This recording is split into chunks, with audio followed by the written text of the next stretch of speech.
Salut les investisseurs malins, j'espère que tu vas bien, je m'appelle Gabriel Jarosson, aujourd'hui je vais te parler du projet Fetch.ai, ou Fetch tout court, qui est la dernière ICO menée avec succès par Binance sur le site Binance Labs, Binance Launchpad pardon. Avant de commencer, si c'est ta première fois ici, si c'est pas encore fait, je t'invite bien sûr à cliquer sur le bouton s'abonner juste en dessous de cette vidéo pour t'abonner à la chaîne YouTube Léonis, ne rater aucune de mes vidéos et rejoindre plusieurs milliers d'investisseurs malins. C'est parti.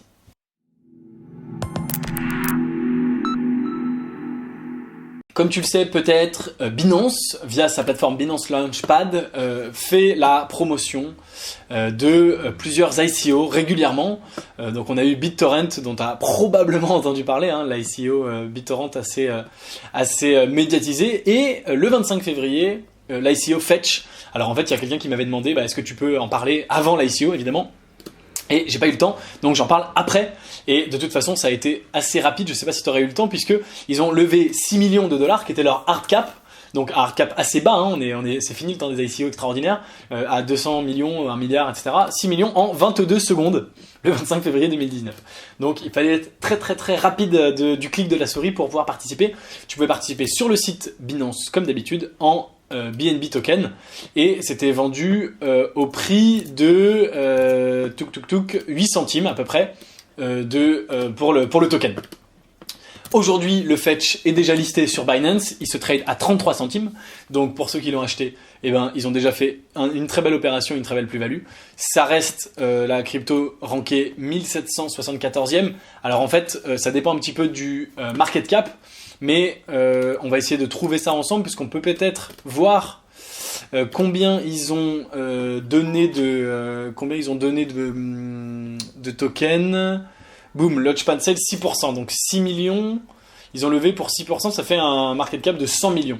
Donc en fait, avec un market cap de 100 millions, ils devraient être quand même pas trop mal, ils devraient être classés, tu vois, pas 1000, là ils sont classés 1774e, en fait ils ont un market cap de 100 millions, donc ils devraient être classés 50e, juste avant le Komodo. Boom, ici.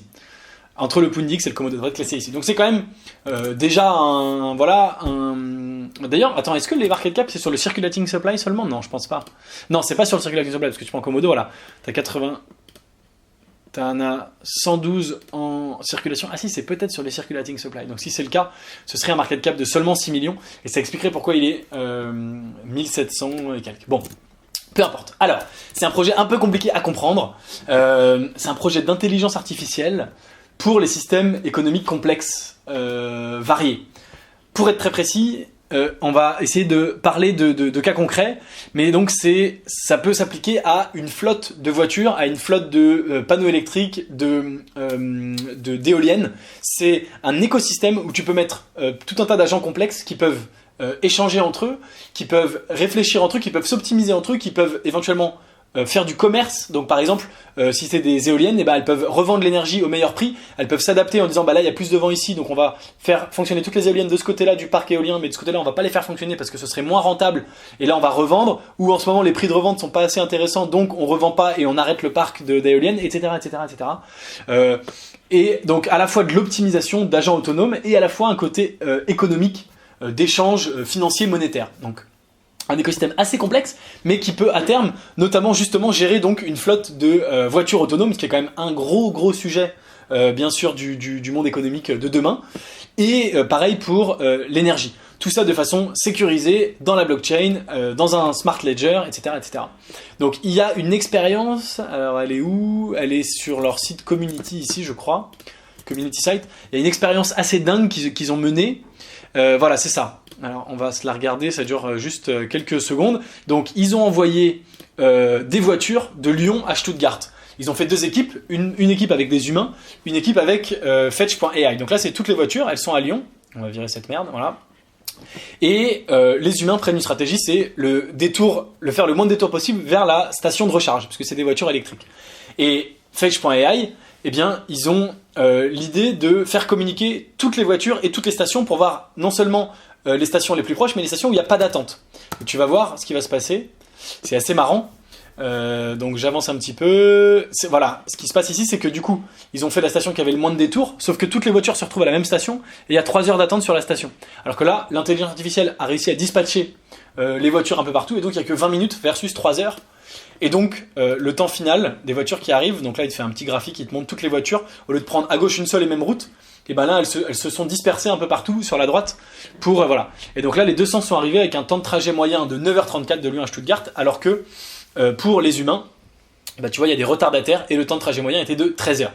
Donc voilà, l'idée c'est d'optimiser des parcs complexes, notamment par exemple ici des parcs complexes de voitures.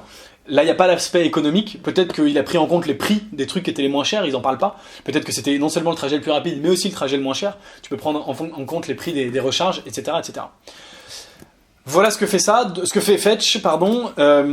Donc, un projet très très intéressant. La roadmap, les premières releases sortent en Q1 2019. En Q2, ils veulent le principe d'auctions, donc ils vont être les principes d'enchères, qui va pouvoir effectivement aider le modèle économique en mettant des enchères en disant à qui on vend notre énergie le plus cher, etc., etc.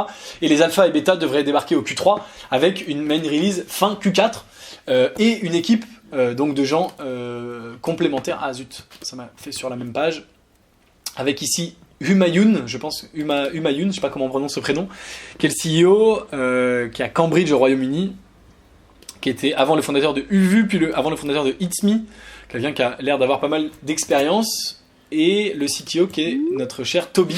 Alors ce qui est intéressant, c'est que alors Toby, ouais, juste, donc CTO, DeepMind, etc., etc. Donc pareil, une belle équipe avec une belle expérience. Oui, ce qui est intéressant, je disais, pardon, c'est que forcément c'est un projet qui a été mis en avant par Binance, et donc les équipes de Binance ont étudié le projet pour savoir s'il avait du mérite ou pas. Et donc c'est un espèce de stamp of approval, un tampon absolument énorme, de dire entre guillemets je peux presque y aller les yeux fermés. Alors pas les yeux fermés bien sûr, fais tes propres recherches, mais parce que chez Binance ils ont recherché le truc à fond et ils disent que ça vaut le coup, et c'est pour ça qu'ils autorisent à faire leur ICO sur Binance Launchpad, et ils autorisent, tu vois, pas énormément de projets, c'est assez rare. Donc c'est encore une fois un tampon assez énorme, tu vois, on en a eu en 2019, on en a eu seulement 2. Donc c'est vraiment pas du tout énorme. On en a pas eu en 2018, on en a eu en 2017. Et là, tu as le research report de Binance qui t'explique pourquoi, selon eux, ça vaut le coup. Et donc ils te disent que, notamment, c'est une infrastructure qu'on peut déployer pour les agents à multisystèmes. Donc c'est tous les agents, comme on parlait, des voitures, de l'énergie, etc. Un ledger scalable, qui pour un fort taux de transaction, qui est bien sûr un des plus gros problèmes de la blockchain. Eux, ils ont résolu ça. Synergetic computing, j'ai aucune idée de ce que ça veut dire, mais c'est des smart contracts intelligents qui sont autonomes. Donc effectivement c'est un truc hyper poussé. Donc tu vois, les mecs c'est des têtes, hein. Ils ont fait des trucs, tu vois, des smart contracts autonomes. Ça a l'air d'être du solide. Encore une fois, moi je suis pas hyper tu vois, poussé dans les parties techniques, mais encore une fois, le fait que Binance dise voilà, on y croit pour telle et telle raison, c'est effectivement assez intéressant. Un framework économique, donc effectivement pour gouverner les dynamic marketplace. Donc ça c'est ce dont on parlait, les frameworks qui peuvent, il y a un aspect économique où ils disent on peut revendre, on peut acheter, etc., avec un système d'enchères, voilà. Et des décisions basées sur la géographie, sur la sémantique, la navigation, qui permettent donc de gérer notamment tout ce qui va être les voitures. Donc ce qui est très intéressant également, c'est que tout de suite il est tradable, ce token, sur Binance. Donc si tu l'as pas acheté à 8 centimes au moment de l'ICO mais que tu y crois, tu peux l'acheter à 33 centimes sur Binance, ici juste en dessous. Et évidemment, si tu veux savoir si à titre perso j'investis ou pas dans Fetch, tu es libre de rejoindre le club privé Léonis Crypto Mastermind, où je partage toutes mes décisions d'investissement. Je te dirai si j'investis dans Fetch ou pas, et bien sûr à l'avenir dans toutes les prochaines ICO sur Binance et tout un tas d'autres tokens dans lesquels j'investis chaque semaine. Le lien est bien sûr dans la description juste en dessous.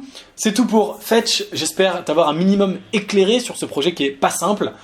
Dis-moi bien sûr en commentaire si tu as d'autres questions, j'essaierai d'y répondre avec grand plaisir. Et évidemment, partage-moi également en commentaire si toi tu investis dans Fetch ou pas, je serais ravi d'avoir ton avis. Dis-moi ce que tu penses de cette crypto, est-ce que tu penses qu'elle est prometteuse ou pas?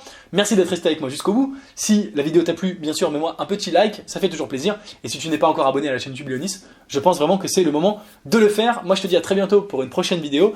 Et en attendant la prochaine, tu peux regarder une autre vidéo de moi sur l'écran qui va apparaître juste après. Ciao. Salut! Tu sais que si tu cliques sur le gros bouton juste là, le Bitcoin va automatiquement monter de 1%. Et oui, c'est prouvé, ça a été scientifiquement démontré. Si tu cliques pour t'abonner à la chaîne YouTube Léonis, le Bitcoin prend instantanément 1%. T'es encore là? Vas-y, fais-le!